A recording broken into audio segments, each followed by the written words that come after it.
짠! 안녕하세요. 돈 버는 똘기입니다. 오늘 보이는 라디오 찍어보려고 한번 준비해봤어요.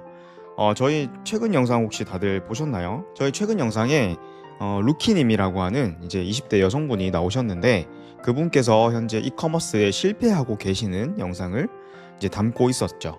근데 그 영상에서 제가 공약을 걸었었어요. 좋아요가 30개 이상이거나 댓글이 30개 이상이면 한번 그분을 갱생하는 프로젝트를 한번 해보겠다라고 했었는데요. 사실 요즘에 이커머스 하는 유튜브들 되게 조회수가 진짜 안 나오거든요. 그래서 저는 좋아요 30개도 되게 어렵고 댓글 30개도 되게 어렵다고 생각했어요. 그래서 조금 가벼운 마음으로 던졌긴 했는데 아니 이게 웬걸 어제부터 갑자기 조회수가 제 기준에서는 이제 현재 오늘 날짜가 자 지금 11시 29분에 5월 13일이에요.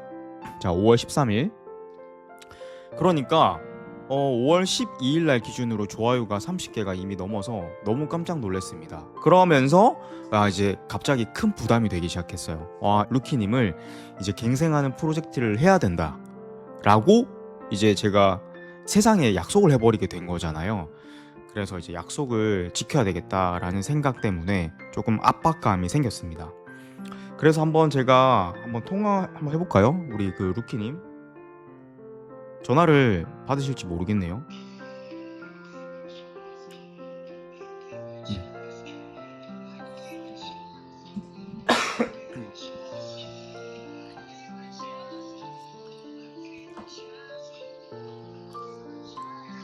전화를 받지 않으시네요 지금. 자 이렇게 라이브로 하고 있습니다. 나중에 또 통화 오면은 제가 한번 다시 우리 축하한다고 얘기도 할 겸 이제 조금 열심히 해보자 라는 얘기를 다시 한번 해볼게요.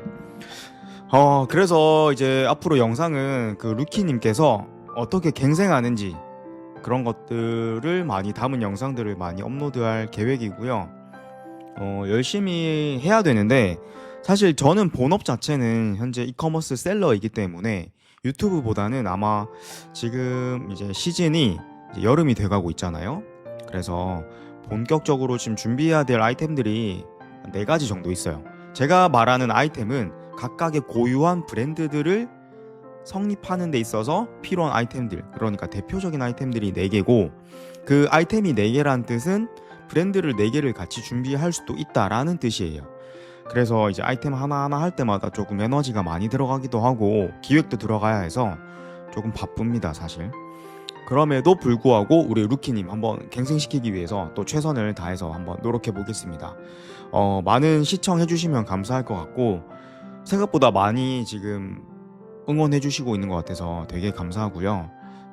역시나 저도 루키님이 잘 되길 기원해야 되고 잘 돼야 돼서 열심히 한번 해보겠습니다. 자, 오늘 보이는 라디오 제가 몇 개 주제를 준비했는데요. 첫 번째 주제는 최근에 로켓크로스 신규 가입자이거나 신규로 등록하는 상품을 로켓크로스로 첫 판매를 할 경우에 대해서 프로모션이 있어요. 그러니까 그 프로모션은요, 풀필먼트 비용을 무료로 해주거나 아니면 보관비 관련된 이제 로켓크로스와 관련된 거의 모든 비용을 이제 특정한 기간 동안 면제해주는 그런 프로모션이 연장이 되었는데요. 그래서 지금 많은 셀러분들이 원래는 이 정책이 작년 12월 달에 나왔었나요? 그래서 2월 말까지 된다 했었고 그때 새로운 사업자를 만들어서 빠르게 하시는 분들도 있었고 아니면 완전 새롭게 시작하시는 분들한테는 되게 좋은 기회이기도 했는데 그 프로모션이 계속 연장되고 있어요. 근데 그 프로모션이 연장되는 것의 깊은 본 뜻이 뭐냐면 제가 생각했을 때는 쿠팡의 입장에서는 현재 지금 쿠팡 실제 사용자 수가 60만 명 이상 이탈했다고 하잖아요. 그래서 그 사용자 수를 늘리기 위해서 더 좋은 상품을 매력적으로 상품이 많아져야 되니까 저희 셀러들한테 혜택을 줌으로써 쿠팡이 그런 반사이익을 가져가기 위해서 그런 정책을 폈다는 게 첫 번째 이유인 것 같고요.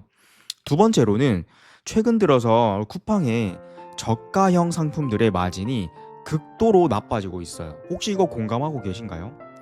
자, 저도 과거에 했던 상품들 중에 판매가가 10,000원대 언저리, 그러니까 뭐 10,000원 미만이거나 아니면 10,000원대 초반 정도 되는 제품들이 한 두 가지 정도 있거든요.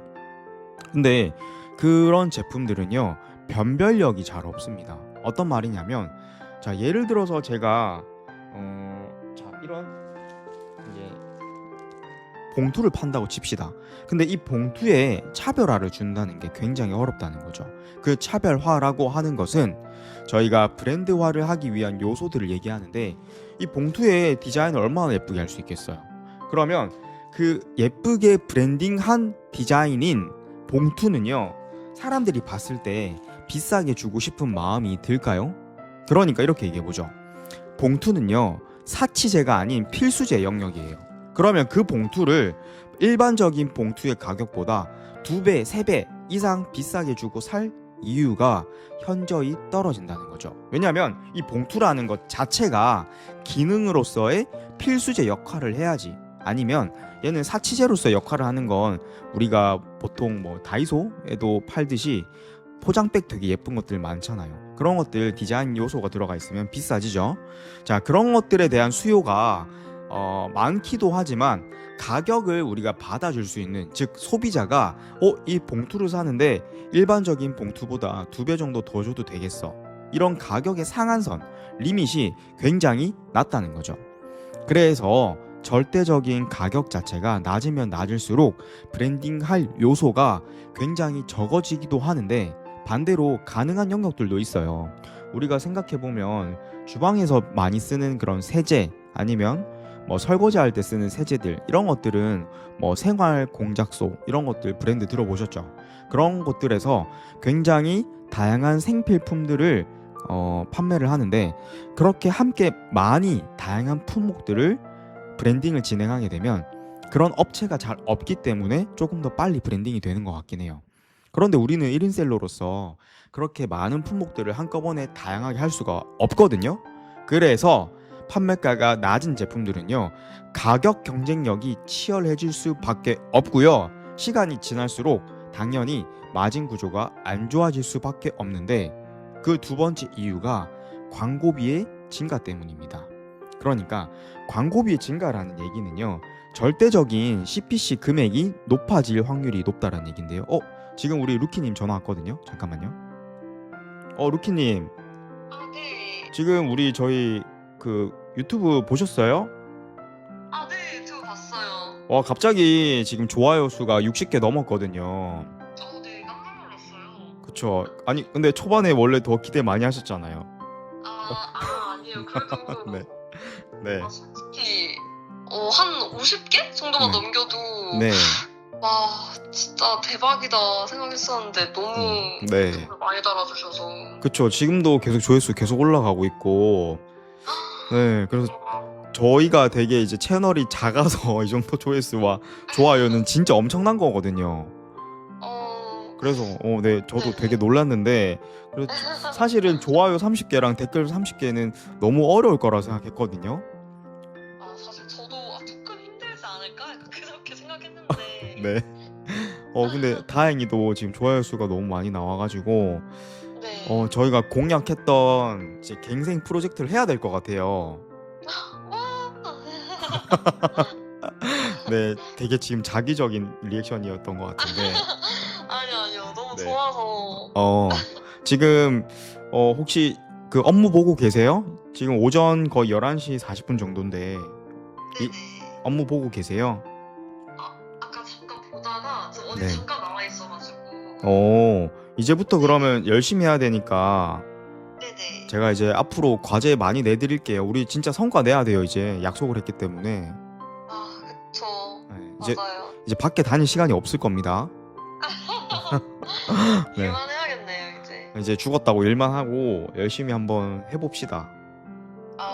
너무 좋아요. 네, 파이팅 하고 네네. 저희 또 다음 촬영 때까지 제가 과제 많이 내드릴 테니까 네. 다음 촬영 때 조금 저희 또 발전된 모습으로 또 갱생할 수 있도록 한번 녹화를 한번 그때 해보자고요. 한 일주일 정도 뒤에 하면 어떨까 싶어요. 네, 너무 좋습니다. 그때까지 열심히 해야겠네요. 그래도 이 정도로 받을 줄 몰랐는데. 그쵸. 아, 알겠습니다. 일단 제가 여기 녹화 또 하고 있어가지고 녹화 끝나고 다시 네네. 한번 또 전화 한번 드릴게요. 아, 네, 알겠습니다. 아무튼 축하하고 화이팅 해봅시다. 아, 네, 네. 축하드려요. 네. 화이팅! 화이팅! 들어가세요. 네. 네. 네, 이렇게 통화가 됐는데, 와, 네. 다시 원래 주제로 좀 돌아가서 다시 얘기해 볼게요.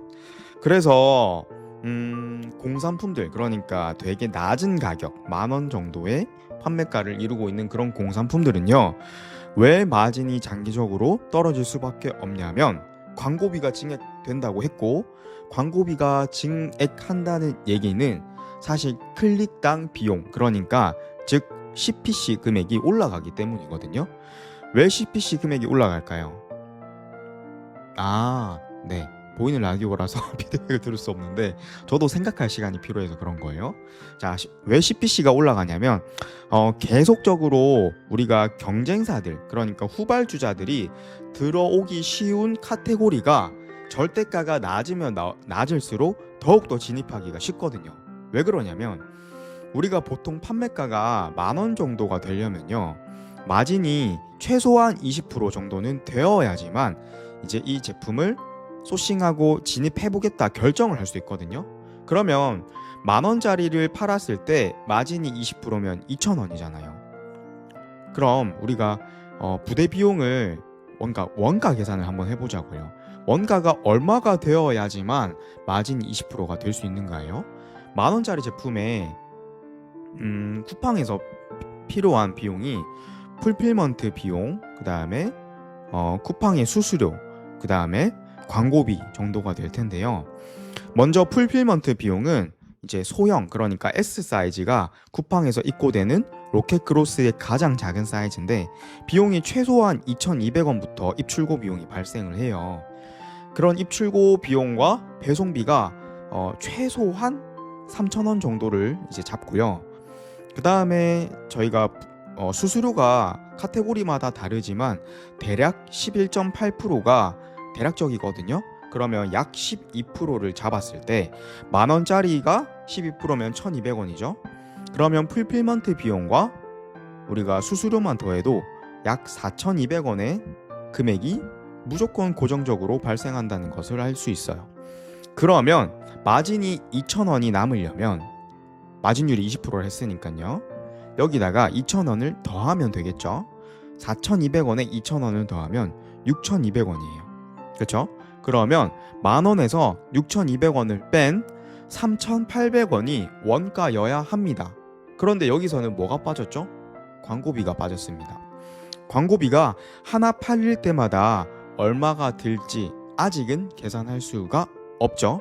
그런데 저희가 이커머스를 할 때 인지해야 될 게 뭐냐면 평균적인 매출에 대비했을 때 광고비 비율이에요.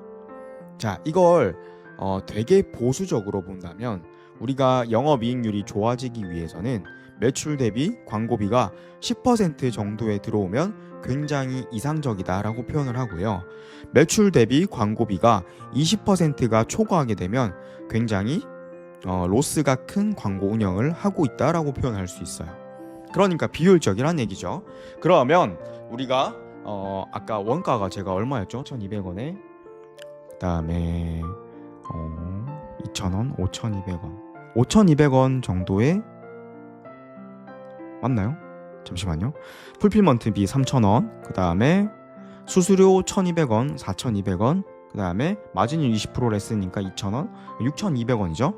6,200원에 총 원가가 들어간다 치고 뒷단에서 들어가야 된 광고비가 최대 우리가 20%까지 쓴다면, 그러니까 매출 대비 광고비를 20%까지 쓴다면 하나 팔릴 때마다 10,000원짜리 팔릴 때마다 2,000원을 써야지만 한 개가 팔린다는 얘기예요. 그쵸? 그러면 우리가 광고비를 매출 대비 10%를 쓴다면 1,000원을 썼을 때 하나가 팔린다는 얘기죠.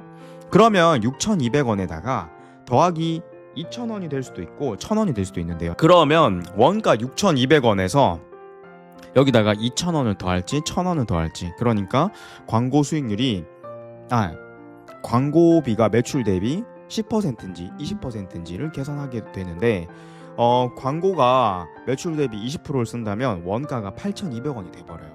그러면 반대로 얘기하면 우리가 물건을 소싱하는 데 있어서 최대 값이 약 원가 소싱을 하는데 1,800원짜리를 사와서 만원에 팔아야지만 이렇게 된다는 얘기예요. 마진율이 20%란 얘기는. 반대로 우리가 광고비를 매출 대비 10%를 쓴다면 원가가 최종적으로 7,200원이 되고요. 그러면 소싱할 수 있는 건 2,800원 정도까지도 소싱을 할 수 있게 되는 거죠.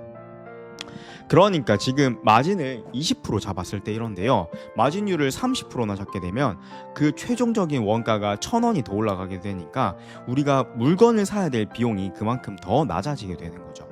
즉 만원짜리를 파는 데 있어서 원가가, 그러니까 단순하게 물건값만 생각했을 때 1,800원에서 2,000원이 넘어가면 사실 장기적으로는 마진율이 20% 아래가 될 확률이 높다고 볼 수 있습니다.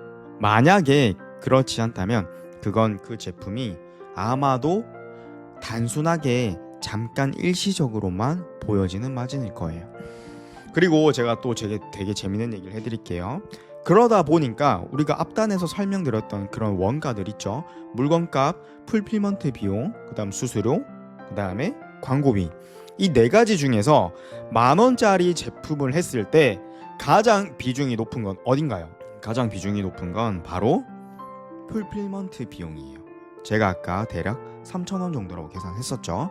이건 단순히 S 사이즈 쿠팡 풀필먼트 시스템에서 가장 작은 사이즈를 했을 때의 비용을 얘기합니다. 자, 그랬기 때문에 쿠팡에서는요 현재 풀필먼트 비용 혜택을 연장할 수 있게 되는 건데요. 잠깐만요. 또 누가 와가지고 이게 참 영상이 끊기면 편집하기가 너무 힘든데 큰일이네. 자, 그래서 쿠팡에서는요 만원짜리 정도 되는 제품에 지금 로켓그로스에 대해서 프로모션을 진행하고 있는 거예요. 그 풀필먼트에 들어가는 비용을 이제 없어진다고 생각해 보세요. 그러면 만원짜리 제품에 가장 비중을 많이 차지하고 있었던 풀필먼트 비용, 그러니까 대략적으로 30%나 되는 마진을 확보할 수 있게 되는 거예요. 맞죠? 그렇기 때문에 지금은요 되게 기이하게 만원짜리 정도의 제품에 마진율이 굉장히 올라갔을 겁니다. 자, 그래서 지금은 만원짜리 초반, 중반 이런 판매가를 하고 있는 제품들을 우리가 그 프로모션에 적용받을 수만 있다면 아마 극도로 마진율이 좋아졌을 거고요. 그런데 그런 제품들만 지금 이런 마진율을 기록하고 있어서 소싱하고 계시다면 아마 여러분들은 쿠팡이 유도하는 그런 함정에 걸리게 될 거예요. 쿠팡은요 단순히 지금 매출을 높여야 되는 구간에 와 있거든요. 지금 적자 기록했다고 하잖아요. 그러니까 쿠팡이 흑자로 돌아서기 위해서는 이제 판매자들이 더 좋은 제품을 좋은 가격에 판매할 수 있어야 되죠.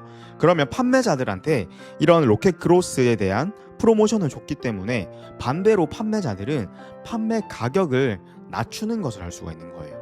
그러니까 우리가 판매가가 최소한 10,000원은 받아야지만 2,000원의 마진이 남는 제품을 풀필먼트 프로모션을 적용받고 나면 판매가가 7,000원까지 떨어져도 마진이 2,000원이 될 수 있는 구조도 될 수 있다는 거죠. 그러면 판매자 입장에서는 손해가 없고 고객들 입장에서도 손해가 없죠. 그래서 쿠팡은 아마도 그런 것들을 유도하는 정책을 지금 사용하고 있는 게 아닌가 하는 생각을 하고요. 근데 이 정책이 아마 원래라면 올해 2월달 말에 종료가 되었어야 되는데 지금 5월까지도 연장된 것을 보니 올해 상반기까지는 지속적으로 이 정책을 유지할 것은 같지만 결국에는 끝날 정책이기 때문에 이런 제품을 소싱하다 보면 시간이 지나게 되면 이 프로모션이 끝나게 되면 아마 마진율은 극도로 낮아지게 될 거고요. 지금 이 기간에 떨어진 판매 가격 있죠. 그러니까 A사, B사, 그 다음에 나, 그런 세 판매자들이 이제 마진을 확보하기 위해서 경쟁하기보다는 이제 조금 더 상위 노출, 그러니까 순위를 더 높게 차지하기 위해서 더 판매가를 내리는 정책도 쓸 거고 공격적으로 광고비를 더 투자하기도 할 거예요. 그러니까 이런 프로모션 기간이 끝나기만 하면 아마 그렇게 공격적으로 세팅해둔 광고비나 떨어뜨린 판매가가 나한테 역풍이 오게 되는 거죠. 그래서 이런 시기를 굉장히 조심하셔야 되고요. 판매가 10,000원짜리 제품들 판매하고 계시는 분들이 있다면 꼭 이 라디오를 듣고 다시 한번 재고해 보셨으면 좋겠습니다. 자, 두 번째는요. 저희 그 루키님 영상 다들 보셨나요? 루키님이 판매에 실패했던 원인이 뭐였냐면 첫 번째는 위탁을 했다는 거였어요. 근데 그 위탁에 대한 장단점이 명확한데요. 위탁에 대한 장점은 뻔하죠. 재고가 없어도 되고 무자본처럼 느껴져요. 그런데 우리 그 루키님께서 사실 되게 좋은 주제로 실패했던 원인을 3가지를 말씀해 주셨거든요. 근데 저는 그 실패했던 원인 3가지를 없앨 수만 있다면 그러면 성공하는 것이 아닌가라는 생각을 해요. 제가 강의할 때 제일 많이 쓰는 페이지가 뭐냐면 실패를 10번 반복하면 성공이다 라고 얘기하거든요. 그러니까 도전을 10번 시도하면 성공이다 라고 얘기를 해요. 왜 그렇게 얘기를 하냐면 우리가 10번 도전할 동안 분명히 그 사이사이에 작은 성공도 하겠지만 실패를 할 거란 말이에요. 그런데 그 실패를 개선할 수 있으면 저는 그러니까 실패의 요인이 대략적으로 10가지도 안 된다라고 보는 거죠. 그 10가지들을 개선할 수 있으면 마지막 10번째 도전에선 분명히 성공한다는 겁니다. 그러면 우리가 그 실패 요인에 대해서 한번 얘기해 볼 건데 우리 루키님께서 위탁 제품을 했을 때 실패했던 요인 3가지를 짚어주셨는데요. 그 첫 번째가 바로 반품률이었어요. 위탁 제품들은 우리가 퀄리티를 체크할 수가 없는데 그 이유는 우리가 물건을 받아서 체크해보고 보내는 게 아니라 첫 번째 샘플 정도는 당연히 받아보겠지만 그 샘플의 퀄리티가 지속적으로 유지되지 못할 확률도 높거든요. 농수산물인 경우에. 그러니까 그런 제품들은 당연히 고객들 입장에서는 내가 상세 페이지에서 봤던 퀄리티가 아니면 당연히 환불의 확률이 높아지게 되는 거죠. 실제 루키님은 환불률이 30%가 넘었다고 하셨어요. 그래서 저는 실패의 원인 첫 번째 환불률, 그러니까 그 환불률을 낮추게 되면 성공에 가까워지는 것 아닌가요? 그러면 반대로 얘기하면 환불하지 않을 수 있는 제품을 판매하면 되겠네요. 그렇죠? 이게 되게 간단해 보이는 것 같지만 이렇게 실패의 원인을 찾았다는 것만으로도 저는 굉장히 큰 수학이었다고 생각하고요.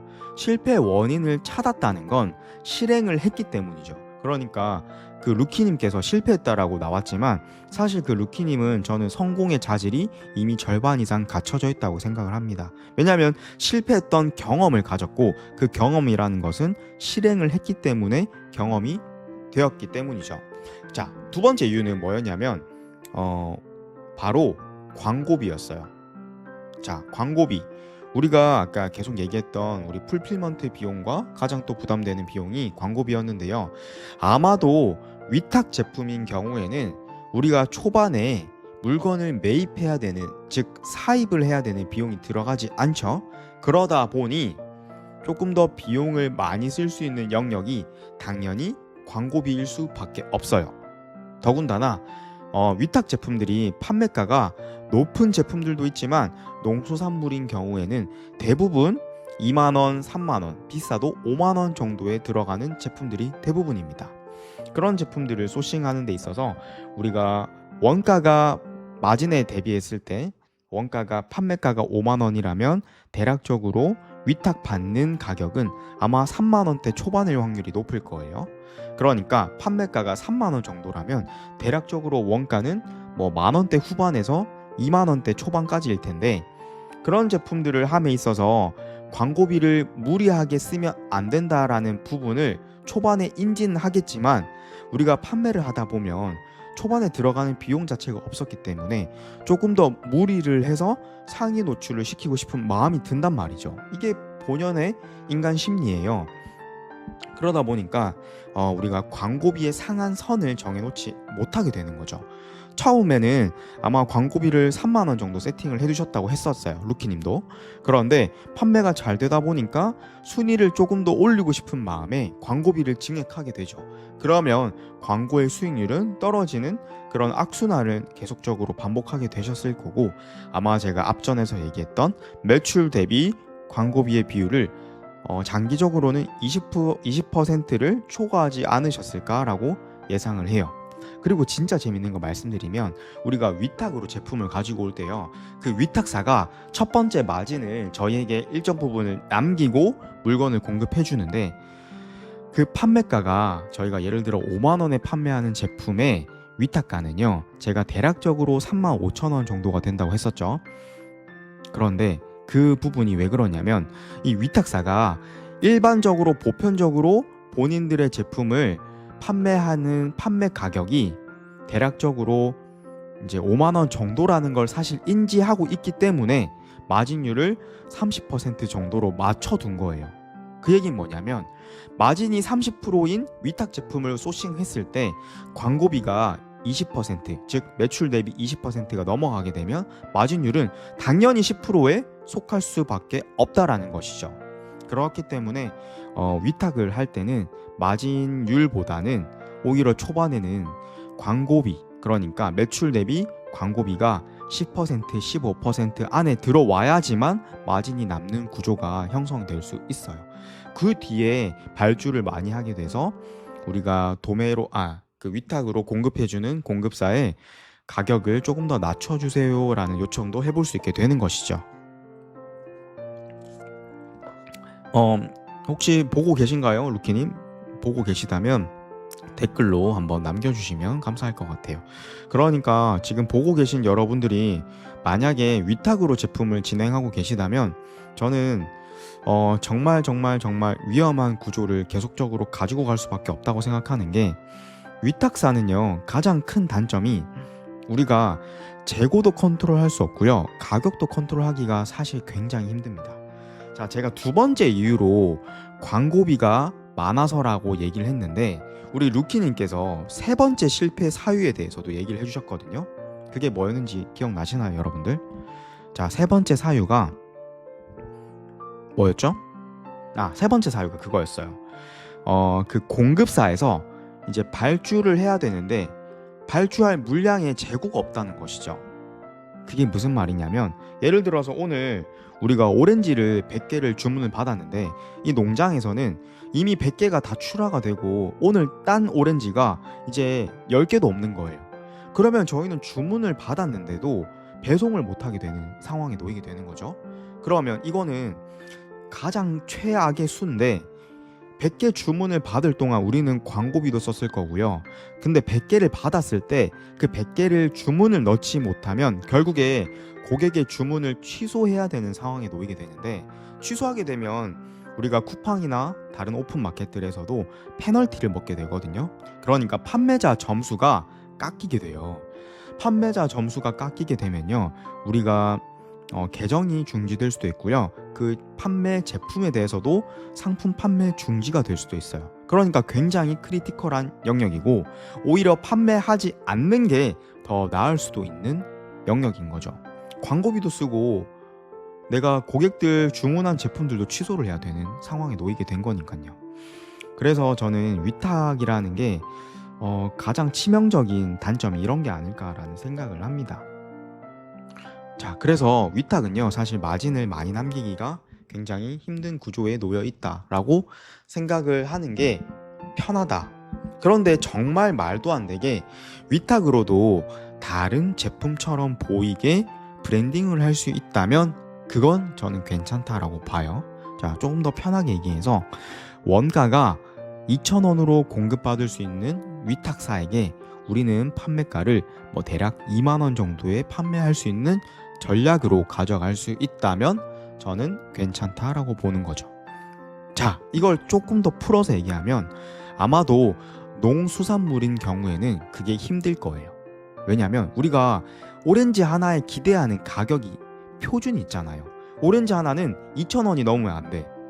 그런데 프리미엄 오렌지, 당도도 높고 무농약이고 되게 신선한 곳에서 자랐다고 해서 오렌지 하나를 10,000원 주고 사 먹을 사람이 분명 있겠죠. 아예 없진 않겠죠. 그런데 대부분의 사람들은 오렌지의 평균 가격을 인지하고 있다는 거예요. 이게 바로 인지 능력이라는 것인데요. 이 인지 능력을 피해갈 수 있는 제품들이라면 저는 위탁을 해도 괜찮다라고 본 겁니다. 이해하셨죠? 자, 이 부분에 대해서 조금 더 이해가 안 되시면 댓글 남겨주시면 제가 조금 더 설명을 해드릴게요. 그리고 제가 운영하고 있는 단톡방이 있거든요. 거기 들어오셔서 이거 어떤 내용인지 조금 더 자세하게 설명해 주세요라고 남겨주시면 조금 더 그 부분에 대해서 얘기해보면 좋을 것 같아요. 자, 이제 그렇게 3개의 실패 사유. 첫 번째, 반품률. 두 번째, 광고비. 세 번째, 원활하지 않은 재고 수급. 그 3가지 이유를 전부 다 해결할 수만 있다면 저는 성공에 가까워진다라고 다시 한번 얘기 드리고 싶습니다. 그래서 우리 보고 있을 루키님 보고 계시죠? 보고 계신 거 맞죠? 자, 루키님 이 3가지 실패 사유를 한번 개선해 봅시다. 다음 주까지. 자, 그래서 루키님 화이팅이고요. 다음 주제는 제가 스마트 스토어에 대해서 조금 얘기를 하려고 해요. 여러분들 혹시 스마트 스토어 하고 계신가요? 아마 요즘 이커머스에 대한 강의 유튜브 자체가 쿠팡이 너무 많기 때문에 스마트 스토어를 하시는 분 자체가 됐나요? 됐다.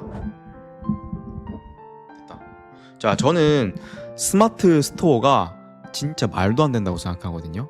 왜 그런지 한번 말씀드려보자면 오히려 스마트 스토어가 다들 어렵다고 하니까 여기에 대해서 어려운가 보다. 이제 하면 안 되나? 지금 후발주자들이 상위권으로 노출되는 게 어렵나? 이렇게 생각해서 아예 시도조차 하지 않으시는 분들이 더 많은 것 같아요. 그래서 제가 하는 방법으로는 오히려 스마트 스토어에 판매를 잘하고 계신 셀러 자체가 거의 전무후무합니다. 그래서 저는 지금 최근에 다 소싱하고 있는 것들마다 스마트 스토어에서 로아스가 1000% 미만인 제품이 없어요.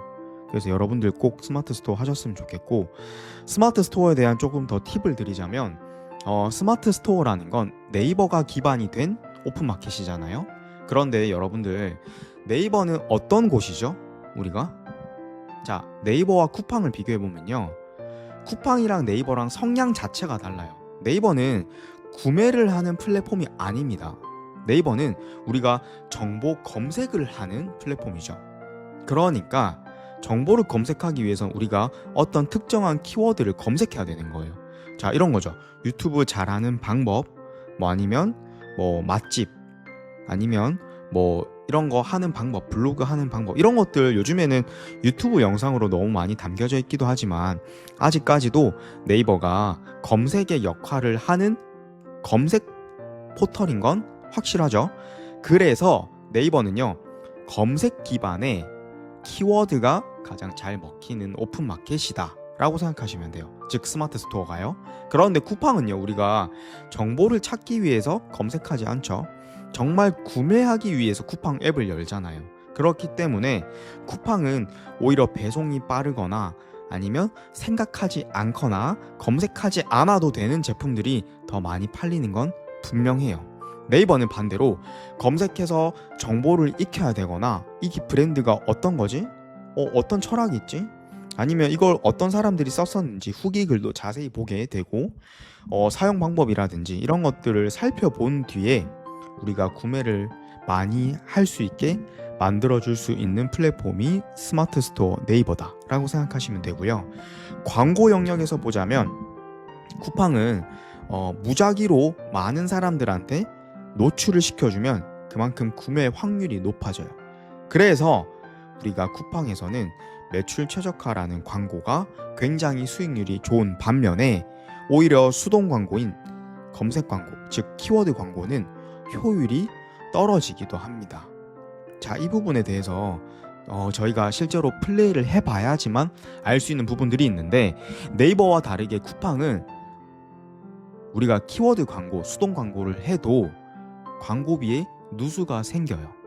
왜냐하면 그 비검색 영역이라는 광고 영역 때문인데요. 우리가 키워드로 검색하지 않아도 그냥 광고비를 소진해야 되는 영역을 무조건 쿠팡에서는 포함시켜 놨어요. 그래서 검색 광고의 효율이 매출 최적화보다 똑같은 키워드로 썼음에도 불구하고 효율이 떨어지는 경우도 발생을 합니다. 반대로 네이버는 그렇지 않죠. 네이버는 검색 광고가 기반이 되는 플랫폼이에요. 왜냐고요? 아까 말씀드렸죠. 네이버는 우리가 검색하기 위한, 정보를 찾기 위한 포털이기 때문에 사람들이 키워드로만 검색을 많이 하고 그 키워드로 기반이 된 광고들을 노출시킬 수 있는 지면이 많기 때문이에요. 자, 이 정도로 할게요. 너무 좀 어려워지는 것 같아서. 여기 이 마이크가 되게 좋은데 제가 들고 해서 그런지 가끔씩 이 연결 오류가 생기더라고요. 여기 마이크에 초록색 불 좀 보이시나요? 이 불이 빨간색으로 바뀌면 이 마이크가 지금 연결이 잘 안 되고 있는 거거든요. 그래서 혹시나 마이크가 잘 안 들리게 되면 저도 모르는 사이에 연결이 끊어져서 그런 거니까 양해 좀 부탁드리겠습니다. 제가 아까 다시 얘기하려고 했던 부분이, 잠시만요. 쿠팡이 저는 특이점이 온 것 같아요. 이게 어떤 얘기냐면 구매하는 사람에서 입장이 아니라 판매하는 사람 입장에서, 즉 셀러의 입장에서 어떤 특이점이 왔냐면 경쟁사가 생각보다 많이 안 생기고 있습니다. 그러니까 작년은 정말 자고 일어나면 새로운 경쟁사가 나타나 있고 이랬는데 최근에는 판매를 잘 하고 있어도 경쟁사가 등장하지 않아요. 제가 하는 카테고리만 그런 줄 알았더니 지금 이런 느낌을 이제 셀러를 몇 년 하신 분들은 많이들 비슷하게 느끼시는 것 같더라고요. 그래서 저는 지금 최근 들어서 쿠팡의 사용자 수가 뭐 60만 명 정도가 줄어들었다고 하는데, 사실 제가 판매하고 있는 카테고리들은 매출 볼륨이 크게 차이 나는 제품들이 없거든요. 그러니까 제가 상품 소싱을 하고 이제 런칭을 할 때는 이 시장에서 1등 아니면 2등을 하겠다, 이런 마음으로 접근을 해서 그런 것 같은데, 아마 그 3등, 4등 이후로부터는 매출이 많이 떨어졌을 것 같아요. 그런데 상위권 판매자들은요, 매출을 비슷하게 유지하거나 오히려 광고비가 조금 더 줄어들고 광고 효율이 더 좋아지고 있는 느낌도 들어요. 그래서 체감상 조금 더 효율이 좋아지고 있다는 느낌이 들고, 지금이 오히려 쿠팡을 하기에 더 좋은 시즌이 아닌가라는 생각마저 듭니다. 자, 그래서 제가 최근에 지금 저희 3기 강의가 끝났는데 그 수강생들의 70% 정도가 다 성과를 내셨고요. 그 70%의 성과를 낸 게 저는 제가 앞선에서 말씀드렸던 이제 쿠팡의 판매자로서, 즉 셀러로서 특이점이 왔기 때문에 그런 게 아닌가라는 생각을 해요. 그래서 여러분들 지금 고민하고 계시다면 저는 지금 이 시점에 한번 시도해보면 어떨까라는 생각을 좀 듭니다. 오늘 내용은 여기까지고요. 아마도 제가 이 라디오를 좀 자주 하기 위해서 녹화도 자주 해야 되는데, 이렇게 지금 이미 녹화가 40분 정도 했는데 이렇게 40분 동안 끊지 않고 얘기하는 것도 사실 쉽지만은 않더라고요. 목에 굉장히 영향이 가기도 하고요. 그래서 제가 또 저희 살고 있는 지역에서 되게 재밌는 거 하고 있거든요. 이제 한번 해보려고 하는데 어떤지 여러분들 좀 보고 피드백 해주시면 감사할 것 같아요. 제가 보여드릴게요, 어떤 건지. 프로젝트를 진행하고 있는 게 있거든요. 짜잔. 이게 뭐냐면, 이게 뭘까요? 네, 고등학교 교복입니다. 자, 우리 고등학교 졸업한 지 다들 오래되셨나요? 저는 지금 거의 이제 20년 가까이 되어 가는데 그런 생각을 문득 했어요. 요즘에 유튜브 보면 젊은 셀러들 되게 많잖아요. 그런데 제 주변에 저는 그 희귀 난치성 질환을 가지고 있는데, 사실 이 질환으로 정상적인 사회생활을 하는 게 굉장히 힘들거든요. 그러니까 저는 하루에 8번 정도 식이요법이라는 걸 해야 되는데, 그냥 편하게 얘기해서 8번 정도 약을 먹어야 돼요. 약을 먹지 않으면 혈당이 떨어져서 저혈당 쇼크에 걸리거나 다양한 합병증들이 생겨서 진짜 심각한 경우에는 사망에도 이를 수 있는 그런 이제 합병증을 가지고 올 수도 있게 되는데요. 잠시만요. 빨리 해주세요. 네. CS에 대한 전화였고요. 자, 다시 얘기하면 제가 지금 다시 준비하고 있는 프로젝트가 저희가 살고 있는 지역에서 할 건데 당근으로 한번 이제 사람을 조금 모아보려고 하는데요. 이게 뭐냐면 아까 다시 얘기했던, 그래서 저희가 이제 식단 관리도 굉장히 잘 해야 하고 그 약도 꾸준히 챙겨 먹어야 되거든요. 근데 사실 사회생활 하다 보면 제때 밥을 먹지 못하고 내가 원한 식단 조절도 하기가 힘들 때도 많고 내가 시간에 맞춰서 뭔가를 하기가 굉장히 힘들단 말이에요.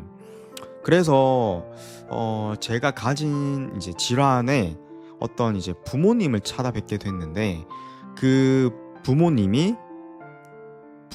자녀가 이제 저랑 같은 질환을 가진 친구였어요. 중학교 1학년인데 근데 돈 버는 거에 대한 관심이 되게 많다고 하더라고요. 요즘 친구들이 중학교만 넘어가도 주식을 하는 친구들이 굉장히 많대요. 근데 그게 이유가 되게 나쁜 이유가 아니라 요즘에는 학원을 되게 늦게까지 가잖아요. 근데 학원에서 보통 저녁 시간이 따로 있대요. 그러니까 저녁 밥을 먹는 시간이 있다더라고요. 그러면 그 저녁 밥 먹는 시간에 나가서 밥을 먹고 와야 되는데 보통 밥 한 끼를 고등학생이라고 해서 싸게 먹을 수 있는 게 아니잖아요. 뭐 매번 라면만 먹을 수도 없는 거고요. 그래서 뭐 한 끼에 뭐 10,000원씩 쓰려고 하다 보면 용돈, 그러니까 한 달에 뭐 10만 원 정도, 15만 원 정도 용돈을 받는다고 하더라고요. 중학교 1학년이. 그러면 그 용돈 가지고도 이제 밥만 먹기에 부족할 수 있어서 뭐 그런 주식을 하는 거에 대해서도 부모님들도 굉장히 좋게 생각하는 분들이 많고, 실제로 주변에 중학생, 고등학생들이 주식을 하는 친구들이 굉장히 많다고 합니다. 그래서 그 친구들이 우연치 않게 제 유튜브 채널을 봤는데 또 이커머스에 대해서 관심이 있다고 하더라고요. 그래서 문득 그런 생각이 들었어요.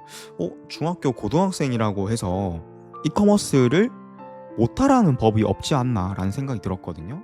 그래서 제가 이 교복을 입고 한번 동영상을 찍어 봤었는데 제가 실제로 조금 어리게 생겼거든요. 그쵸? 되게 동안이어가지고 지금도 이런데 진짜 옛날에는 진짜 어려 보였어요. 제가 또 키도 작고 하다 보니까 지금도 나가면 뭐 학생 이런데 저희 애들 이제 첫째가 7살인데 같이 나가면 뭐 오빠가 되게 크네, 뭐 삼촌이네 이렇게 얘기하거든요. 근데 옛날에는 이게 어려 보이는 게 되게 싫었지만 지금은 굉장히 좋습니다. 자, 본론은 그게 아니었죠. 그래서 이거 제가 교복을 입고 뭘 했냐면, 자, 저는 고등학생입니다. 그런데 이커머스로 뭐 월 매출 얼마 정도를 하고 있는 셀러를 하고 있어요. 그렇게 하면서 저는 사실 고등학생이 아닙니다. 그런데 왜 어리다고 해서, 학생이라고 해서 이커머스를 하지 말란 법이 있나요? 그리고 저희가 살고 있는 지역이 울산이라는 지역인데 울산은 2차 산업이 기반이 된 도시라서 되게 다른 직업을 가진 사람들이 정말 많이 없거든요. 저도 20살 때까지는 모든 부모님들이 그냥 자동차, 뭐 중공업, 석유화학회사 아니면 공무원 이 정도인 줄 알았어요.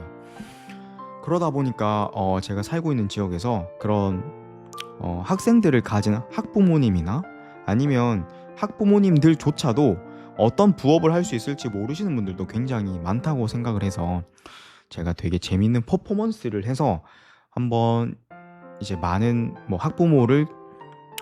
자녀를 가진 학부모님들한테 좀 재밌는 경험을 해드리고 싶어서 이런 이제 기획을 하고 있고요. 이것도 잘 되면 제가 유튜브에 한번 또 교복 입고 한번 유튜브 한번 찍어 보겠습니다. 네, 지금 거의 50분 가까이 찍었는데요. 또 다음에 재밌는 주제로 또 라디오 촬영해 보도록 하겠습니다. 이상 돈 버는 똘기였습니다. 안녕.